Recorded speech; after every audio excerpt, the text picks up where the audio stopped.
Hey there YouTube, it's Bobi aka Paginator, and I've got an unboxing / mail time haul today.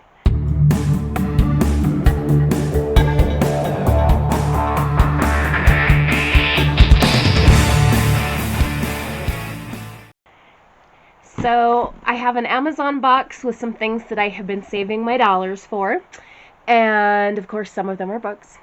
And I have the Owlcrate box for the month of October, so we're going to take a look at what's inside these boxes. Just as an opening, I would like to say if I sound a little congested, it's because I am. I have sinus infections regularly, and I know I do not have the corona. I just sound stuffy because of my sinuses and stuff. So anyway, we'll start with the Amazon box. There are a couple of books, and then, as I mentioned, something that I have been saving up for a while, and I'm very excited about it. So the first book we have is Heartstopper number 3. This is a series, graphic novel series about two boys who fall for each other, and it's super, super cute. I read the first 2 books in just an evening, laying in my bed, like flat on my back, just reading through quickly, so I expect to be able to get through this one pretty quickly as well. Then we have The House in the Cerulean Sea by T.J. Klune, and this one I bought because I think it's going to be the book choice for the Moonies book club through G from Book Roast. I'm in her Patreon in the Moonies level, and I think for November this is the one that got the most votes, and I thought, well, for once I'm going to do the book club, so I got this. I have no idea what it's about. It looks kind of like it's going to be possibly a mystery. I'm not sure, though. I'm not sure even what's giving me that vibe. The little tagline on the inside says, "A magical island, a dangerous task, a burning secret." Ooh. We have Linus Baker, who is a caseworker in the department in charge of magical youth. At 40, he lives in a tiny house with a devious cat and his old records for company, but his quiet life is about to change. He is summoned by extremely upper management and given a curious and highly classified assignment: travel to an orphanage on a distant island and determine whether 6 dangerous magical children are so dangerous, in fact, that they're likely to bring about the end of days. That sounds very intriguing and kind of mysterious. So maybe I wasn't too far off. And then the last book that I have is The Train to Impossible Places by P.G. Bell. This is one that I've seen a lot of people recommend for middle grade reads, and I have been wanting to read more middle grade lately. Both Jade from JD Ray Reads and the other one that I watch all the time that talks about book like middle grade and spooky stuff. Alexandra's, I forgot her name. I'm so sorry. See, this is what happens when you have sinus infection. You take cold medicine, and then cold medicine goes to your brain, and you forget things. I suck at this. Alexandra Rosalind, that's her name. Okay. Now, this last thing is going to be quite hefty. It might take me a minute to wrestle with the box there.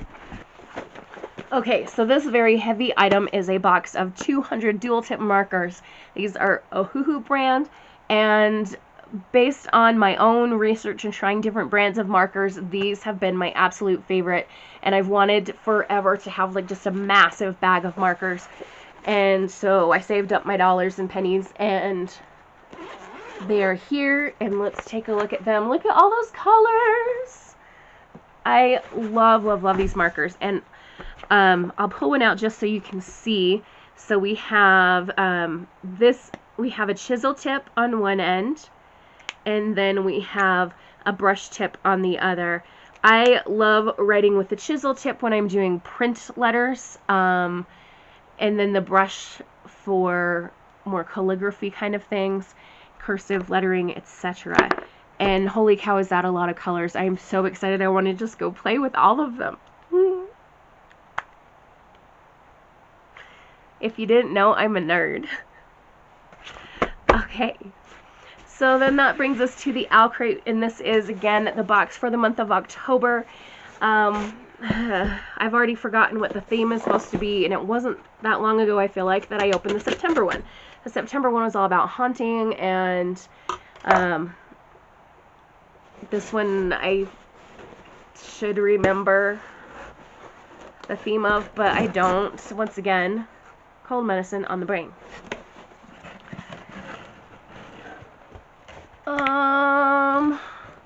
I can't tell. Oh, the card's bent. Okay, legends and lore is the theme, and the poor little card is bent here, but we have a very large serpent of some kind and some characters with swords ready to do battle against it. Let's see. If I set these markers down, I can have room on my little table here. We'll start with the pin. It is in plastic, so I'm going to get that out so you can see it better. This pin was designed for Owlcrate by Hey Atlas Creative, which I have seen things from before, and always very cool designs. This one says, when the shadows rise, so will the light. I am not thinking of what this is inspired by. I have a feeling that this is going to happen for a lot of items today because of the state of my mental functionality. Okay, I don't want to look at the spoiler card and like spoil myself for things that are going to be in here, so we'll just pretend like we know what this is for. It's pretty. It's probably to do with the book that's in here. Alright, crinkle these into the garbage. Someone commented a little while ago and said, hey, you should recycle. I would if I could. My town doesn't have a recycling program, except for the one that goes through the school, and I'm not allowed to just take stuff to the school to recycle. It's weird, I know. Alright, here we have, I think this is like a bowl cozy. You put your bowl in it when it goes in the microwave, and if you're heating up like a bowl of soup or whatever, then you can pull out the bowl and not have to grab onto the hot bowl and burn your hands. You can grab onto this thingy, and yeah, it's kind of like a hot pad for microwave use, if that makes any sense whatsoever. It's quite pretty. There's little sunshines and moons and stars on this side, and then just plain blue on this side, so you could do it either way. That's cute. I have another one of these that's Harry Potter themed, and they're very handy and useful. I'm glad to have a second one. My aunt Annette used to make those, and she passed away yesterday morning, very early in the morning, either Sunday or Saturday. So, and today's Monday, so 1 day or 2 days ago. My thoughts are muddled. She was having a lot of health problems, so it was one of those situations where we were hoping that she would go peacefully and not have to be fighting through things anymore. And also, she was born deaf, and so according to my belief, she's now in a place where she can hear. And so that little bowl cozy just makes me think of her, and I can only imagine that she's somewhere listening to music right now and just loving every moment of it. Alright, so let's move on to this little tiny box, because if I keep talking about my aunt, I'm going to cry. The back side says, I don't want an easy life, I want a meaningful one. Glass nail file with carrying case, inspired by Girls of Paper and Fire. I really like Girls of Paper and Fire. I have the sequel, and I keep meaning to read it, and I just haven't gotten to it yet, and being in grad school seriously cuts down on my reading time. It kind of sucks. Okay, so here is the nail file, and we go like this. Ooh, that's pretty. Now, I'm not someone who like paints their nails all the time, but I do like to have a nail file on hand, because I do get like snaggies and stuff, and I don't like that, so I like to have the whole file to fix things. Alright, another little box. This says Solstacia Festival Owlcrate exclusive plant-based soap bar from Motherland Essentials. Oh, something went flying out. I think it was just a little chunk of the soap. I don't know if I like that smell. So here's the soap. It's quite pretty to look at. It's like kind of blue and green marbly. And welcome back. My camera battery died, but we're rolling again. I was in the middle of sniffing this bar of soap and not really enjoying it. The ingredients on the back say Olea Europea olive fruit oil, something coconut oil, palm oil, shea butter, castor seed oil, and natural fragrance. So I'm not sure what it is exactly that I'm not liking. I don't know. I wonder if it's that olive oil. I don't know. Or the seed oil. I'm just not a fan of this scent. I could still use the soap because soap is soap, but I'd rather have soap that I like to smell.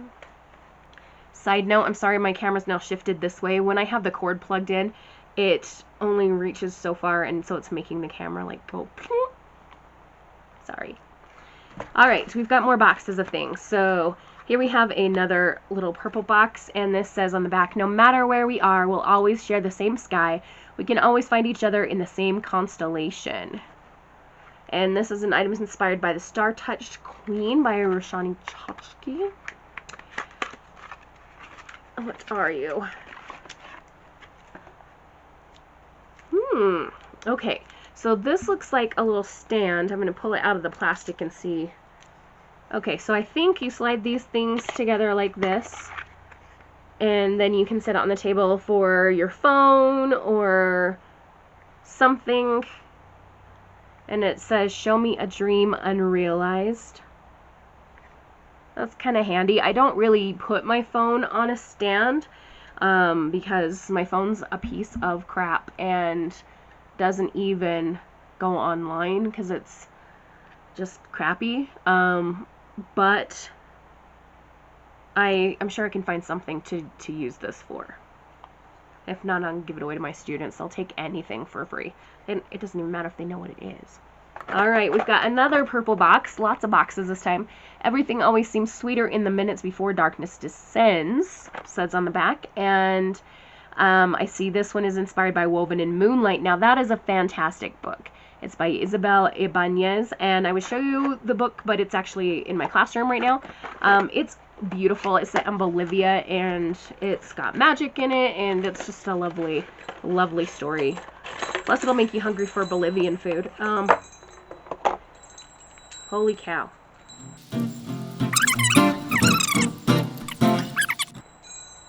There we go. So, we've got the loop at the top, and then we've got this star, the moon, and then hanging down from the moon, we've got all these chimes and some more stars. Oh, I really, really like that. I don't have a wind chime, and I would love to have one hanging out outside my house because the wind blows here all the time. So I can have little magical noises outside my front door. Lately, my students have thought it was funny to come to my house on the weekends late at night. Like this past Saturday night, I wasn't feeling great because of the sinus infection, so I was in bed. I went to bed by like 9. So around 10 o'clock, all the lights were off. My bedroom light was even off. I had an audiobook going on my iPad because I was still awake, but I hear this knock, knock, knock at the door, and I thought, you have got to be kidding me. I am not going to that door. And thank goodness I didn't, because one of my students told me today, yeah, that was me. We knocked and ran away. So nice of them.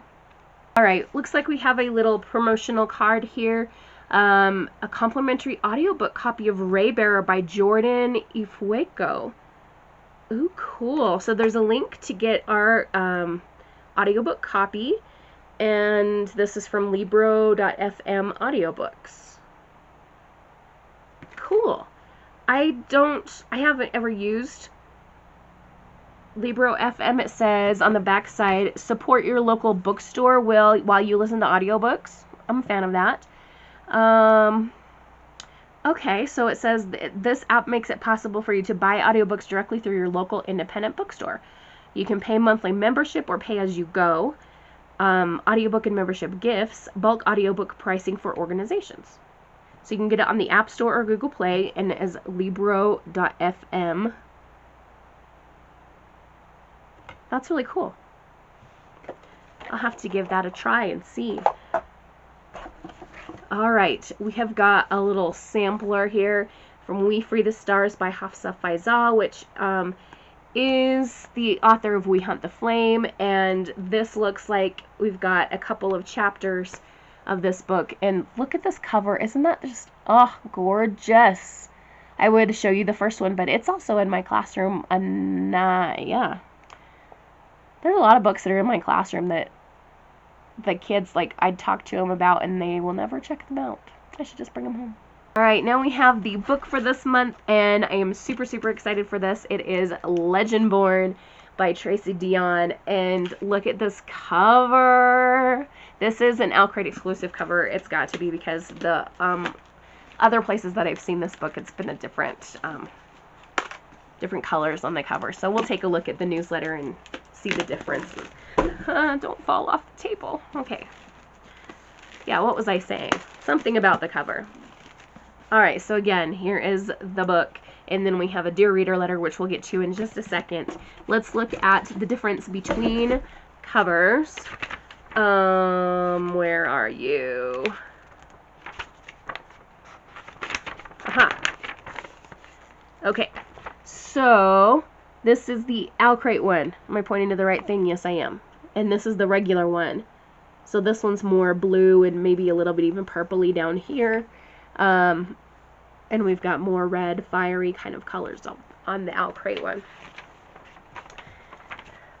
Okay, so let's take a closer look at this. I'm going to read the Dear Reader letter to you, and then if we need to, we'll look more inside the book as well.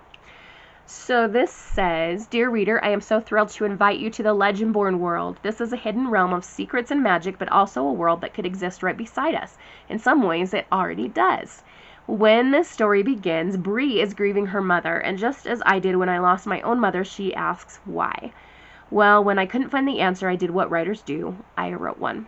That was the beginning of Legendborn. The legends of King Arthur have always been my favorite because of magic, swords, love triangles, and sorcerers, obviously.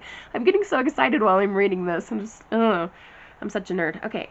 I knew I wanted to contribute to my own story and write about a group of teen warriors navigating their family legacies. I hope that when you read Bree's story, you'll see something of yourself reflected back, whether that is your own journey with loss, your love for legends, or your secret wish to wield magic against the forces of evil in the world. Welcome to the round table, friend. Tracy Deonn. Okay, so I want all three of those things. I want to see my own dealing with loss. I want to see my love for legends and my secret wish to wield magic against the forces of evil. Yes. Oh, I'm super stoked already. So we know it's about Bree, who's lost her mother. And let's see if we can find out anything else from the inside. Oh, hang on a second. Hold everything. We have art inside the dust jacket. Look at this. This is your beginning. Yay. I love this. I love it, love it, love it. Okay. While we're looking, here's the book naked. We've got a little symbol there and some lettering on the side. Alright. So, looking through the dust jacket, we can see that Bree is 16. Her mother dies in an accident, and she wants nothing to do with her family memories or her childhood home. That's understandable. A residential program for bright high schoolers at UNC Chapel Hill seems like the perfect escape until Bree witnesses a magical attack her very first night on campus. A flying demon feeding on human energies? A secret society of so-called Legendborn students who hunt the creatures down, and a mysterious teenage mage who calls himself a Merlin and who attempts and fails to wipe Bree's memory of everything she saw. Holy crap! Okay, so we find out that Bree has unique magic, and another Merlin was at the hospital the night her mother died. Bree knows there's more to her mother's death than what's on the police report, and she'll do whatever it takes to find out the truth, even if that means infiltrating the Legendborn as one of their initiates. She recruits Nick, a self-exiled Legendborn with his own grudge against the group, and their reluctant partnership pulls them deeper into the society's secrets and closer to each other. But when the Legendborn reveal themselves as the descendants of King Arthur's knights and explain that a magical war is coming, Bree has to decide how far she'll go for the truth and whether she should use her magic to take the society down or join the fight. Holy crap! This book sounds amazing! Ugh. We'll take a quick look at the author. Here's a picture of Miss Tracy Deonn herself. And, oh, yay. Oh, gosh. I'm so excited. I have serious problem because I've got this book that's fantastic. I've got the sequel to Girls in Paper of Fire. I've got so many other books that I need to read and that are officially on my TBR for this month and that are just ones I want to read. And then, oh my gosh, there's so many things to read and so like little time. I need to stop filming this so I can go read. Okay, one last thing to look at. The theme for next month for the November box is Growing Wild. And it says every November box will include an exclusive reading planner designed in collaboration with Blue Star Press. My favorite! I use my Owlcrate reading planner all the time. I've got 2 from them in the past years, and I've loved them. I use them all the time. I track quotes from books, how many stars I give books, little reviews, calendars every month, TBRs every month, all kinds of stuff I track in those planners, so I'm super excited for this. Like, oh, yes. That was a very fun unboxing. As far as the items go, I think the wind chime is my favorite item, or maybe the bowl. No, the wind chime I like better, even though the bowl cozy was giving me some good feelings. Anyway, yeah, I've got new markers to play with and books to read and homework to do. Maybe I can put it off for a day. I'm a bad example. Okay, it's time for me to go. I hope you all have a wonderful and bookish day. Happy reading. Adios.